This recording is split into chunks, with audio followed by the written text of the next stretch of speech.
बिस्मिल्लाहिर्रहमानिर्रहीम। अस्सलाम वालेकुम। सिरात मुस्तकीम चैनल में आप सबको मैं खुश आमदीद कहता हूँ।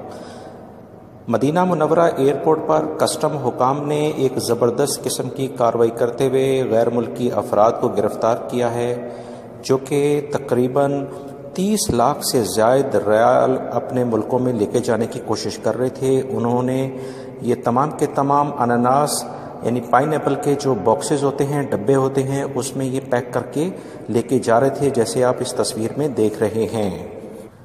ये तमाम के तमाम गैर मुल्की अफराद किस मुल्क से इनका ताल्लुक़ है इस बारे में तफसीलात नहीं आई हैं, मगर गैर कानूनी तौर पर जो यहाँ पर लोग पैसा कमाते हैं उन्हें सही चैनल से लेके जाने की बजाय अब वो इस तरह के तरीके इख्तियार करते हैं जिस पर सऊदी हुकूमत की कड़ी नज़र है।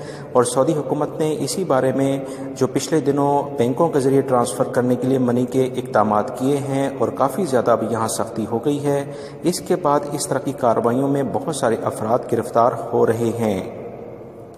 इस तमाम सूरत हाल के लिहाज से दोस्तों, मैं अपने इस चैनल के ज़रिए आप हजरात से अक्सर कहता आया हूँ कि लाजमी तौर पर आप जो आपकी अपनी ज़ाती रकम होती है वही ATM के ज़रिए ट्रांसफ़र करें। किसी भी दूसरे रिश्तेदार या दोस्त अहबाब की रकम को ट्रांसफ़र करने की कोशिश ना करें, क्योंकि जो भी आपकी आमदनी के ज़राए हैं उसी लिहाज से आप अगर रकम अपने लिहाज से ट्रांसफ़र करते हैं अपने मुल्कों में, वो तमाम की तमाम मॉनिटर होती है। सऊदी अरबियन मॉनिटरिंग अथॉरिटी हर बंदे के अकाउंट को चेक करती है कि वो कितने पैसे कमाता है और ट्रांसफ़र करता है। ये उम्मीद करता हूँ ये जो मालूमात मैंने आपसे शेयर की हैं इससे आपको काफ़ी फ़ायदा होगा। अपने दूसरे दोस्तों से लाजमी शेयर करिएगा।